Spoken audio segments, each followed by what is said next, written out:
35, 47, 5, 그리고 183.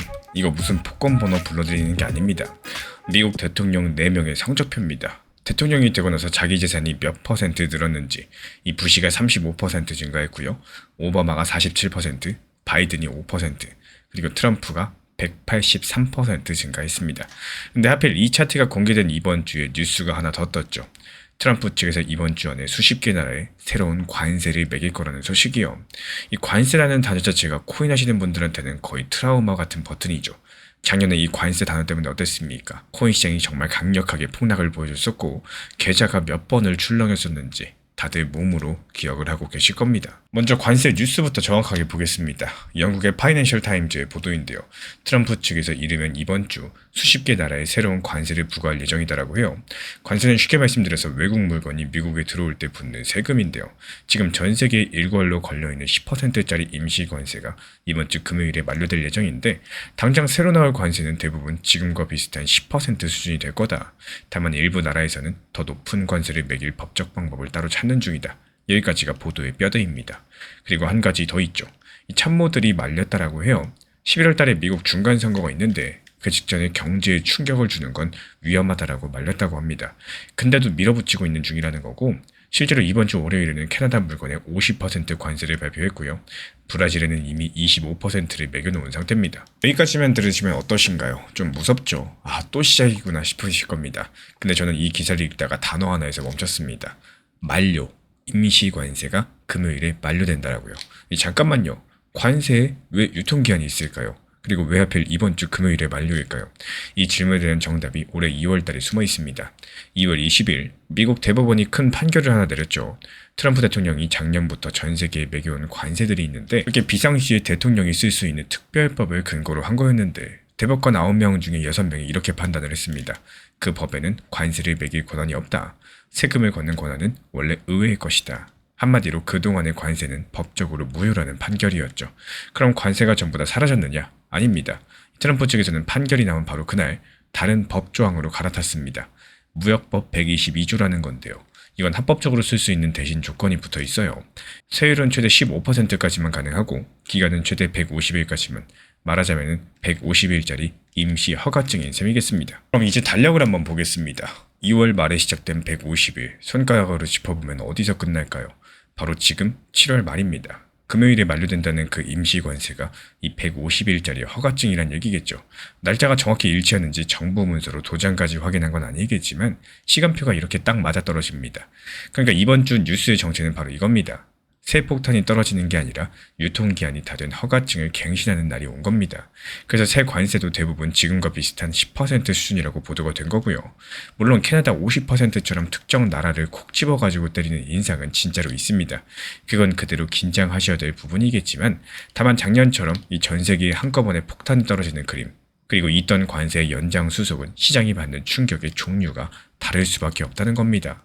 여기까지가 첫 번째 기사의 속사정이에요. 근데 이걸로는 아직까지 반쪽이죠. 왜 하필 대부분 10% 유지라는 온건한 쪽으로 기우는지 그 이유를 보여주는 게 바로 두 번째 기사거든요. 이제 183%로 돌아가 보겠습니다. 이 차트를 만든 사람은 스티브 레트너라는 월가 금융인인데요. 오바마 정부에서 일했던 사람이고 트럼프 대통령을 좋아하는 쪽이 아니라 비판하는 쪽 인물입니다. 이 차트도 칭찬하려고 만든 게 아니라요. 역대 가장 노골적으로 자기 배를 불린 정부라고 비판하려고 만든 겁니다. 이 점에 대해서 먼저 분명히 해두고 시작을 해볼게요. 한번 내용을 살펴보겠습니다.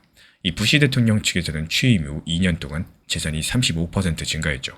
근데 그 돈은 10년도 더 전에 사뒀던 야구단 지분에서 나온 거였습니다. 오바마 대통령 측에서는 47%, 이 대통령이 되기 전에 써놓은 책이 잘 팔려가지고 받은 인세였는데, 바이든 대통령은 5%, 그럼 세 사람의 공통점이 보이시나요? 늘어난 돈이 전부 다 대통령이 되기 전에 해놓은 일에서 나왔다는 겁니다. 취임한 다음에 새로 시작한 사업으로 번 돈은 전부 다 없어요. 0원입니다. 근데 트럼프 대통령만큼은 다릅니다. 2024년 우리 돈으로 약 3조 4천억이던 재산이 지금은 9조 6천억 정도 안팎으로 불어났습니다. 1년 반 만에 183% 증가했고요. 참고로 앞에 세 사람은 2년 기준이니까 더 짧은 시간에 낸 숫자예요. 그리고 이 차트를 소개한 보도에 따르면 늘어난 돈의 74%가 취임한 다음에 새로 시작한 사업에서 나왔습니다. 그 사업이 뭐였느냐? 가족이 세운 코인 회사, 본인 이름을 붙인 코인, 그리고 트럼프 미디어 같은 것들입니다. 이 공시 자료 기준으로 봤을 때 코인 사업에서만 2025년 한 해 2조 1천억을 벌어들였고, 레트너의 지난 5월달 분석을 보면 트럼프 일가의 재산 목록에서 가장 큰 항목이 바로 부동산도 골프장도 아닌 코인과 현금성 자산 약 3조 1천억 원 정도 규모입니다. 그리고 지금부터는 신문에 실리지 않은 페이지인데요. 두 기사 사이의 여백에 제가 적어본 메모예요. 두 기사를 겹치면 이런 문장이 나오죠. 관세 버튼을 쥔 손과 지구에서 코인을 가장 많이 들고 있는 손, 같은 손이라고 미국 역사에서 처음 있는 일입니다. 이 대통령의 재산이 코인 시세랑 같이 움직이는 임기는 없었어요. 부동산은 시장이 하루 폭락한다고 집값이 그날 바로 반토막 나진 않죠. 근데 코인은 다릅니다. 시장이 무너지게 되면 대통령 본인 재산의 가장 큰 덩어리가 그날 바로 쪼그라들겠고, 참모들이 말린 이유가 중간 선거였었다면은 여기에는 선거 말고도 계산기가 하나 더 놓여있는 셈이겠습니다. 비유드리자면은 경기 심판이 한쪽 팀 유니폼을 입고 있는 그림인 거죠. 그래서 수십 개국 관세라는 무서운 제목 아래에서 정작 내용물은 대부분 10% 유지라는 온건한 쪽으로 기울고 있다는 거. 저는 이게 절대 우연이 아니라고 구조라고 보고 있습니다. 근데 여기서 그냥 소름 돋았다 이러고 끝내면은 반쪽짜리 영상이겠죠. 이 메모가 찢어지는 조건부터 책상 위에 올려놓고 가도록 하겠습니다. 먼저 이 구조는 보증서가 아닙니다. 작년 10월달을 기억해보세요. 중국에 100% 관세를 매기겠다 발표한 방에 하루 만에 28조 원 규모 물량이 강제로 청산되는 코인 역사상 최대 청산 사태가 나왔습니다. 관세를 쥔 손이 코인을 들고 있어도 그 손은 방아쇠를 당길 수 있는 손인 거고, 참모가 말리더라도 밀어붙인다는 게 이번 보도의 내용이기도 하겠고요. 두 번째로 이번 이야기는 미담이 아닙니다. 본인의 이름을 붙인 그 코인, 한때 지금 환율로 6만 원이 넘던 게 지금은 4천 원도 안 하죠. 고점에 들어간 개인 투자자들이 그 손실을 고스란히 떠안았고, 레트너가 이 차트를 만든 이유도 바로 그 비판이었고요. 심지어 트럼프 미디어 쪽은 작년에 XRP를 2% 담은 코인 ETF를 만들겠다고 신청을 했다가 올해 5월달 조용히 접기도 했습니다. 그러니까 오늘 영상은 저 사람 대단하다는 얘기가 아니라 이 권력자의 지갑이 어느 쪽에 놓여 있는지를 확인하는 작업입니다. 그리고 지갑의 위치는 도덕을 말해주진 않겠지만 확률에는 영향을 주거든요. 그럼 이제 마지막 질문이 남죠. 아니 그래서 XRP는요? 사실 관세 쇼크가 코인 시장을 때린 게 이번이 처음이 아닙니다. 근데 결과는 두 번 다 달랐어요. 이게 오늘 영상에서 가장 중요한 복귀인데, 먼저 첫 번째, 작년 4월달 전 세계 관세 발표에 시장이 무너지게 되면서 XRP는 4월 7일 지금 환율로 치면 2,400원 근처까지 밀렸습니다. 그 해 최저점이었었고 다들 끝났다고 했었죠. 근데 석 달 뒤인 7월 XRP는 4,900원까지 올라가면서 사상 최고가를 새로 썼습니다. 오히려 XRP는 사상 최고가를 기록했다는 겁니다. 그리고 두 번째로 작년 10월달 아까 말씀드린 중국 100% 발표, 이번엔 정반대였죠. 그날의 충격이 회복되지 않았고 XRP는 4분기에만 35% 빠지면서 긴 내리막이 시작됐습니다. 이 똑같은 관세 뉴스인데 왜 한 번은 바닥이 되고 한 번은 절벽이 됐을까요? 이 차이는 두 가지였습니다. 하나는 시장에 빚이 얼마나 쌓여 있었느냐. 이 4월달은 이미 석 달을 내리떨어진 뒤라서 빚을 내가지고 산 물량이 별로 남지 않은 바닥권이었습니다. 반면에 10월달은 어땠었죠? 최고가 잔치 직후라서 빚으로 산 물량들이 가득 차 있었고, 그게 한꺼번에 터진 결과가 바로 28조 원 청산 사태입니다. 또 다른 하나는 뒤에 일정이 있었느냐. 이 4월엔 몇 달 뒤 워싱턴의 입법 일정이 대기하고 있었고, 그게 여름 반등의 연료가 됐습니다. 그래서 제가 바라보고 있는 그림은요, 이번 주 발표는 보도된 뼈대 그대로 다수 나라는 10% 수준의 갱신, 몇몇 나라만 겨냥한 인상이 얹히는 형태로 갈 가능성이 높다. 그리고 이런 경우에 시장이 받는 건 작년 10월달 같은 기습이 아니라 이미 가격에 반영된 연장에 가깝고, XRP는 발표 주간에 출렁일 수는 있어도 지금 자리에서 한 단계 더 무너지려면 10%를 훨씬 넘는 세율들이 수십 개 나라에 한꺼번에 적용된다는 반전이 필요하다는 겁니다.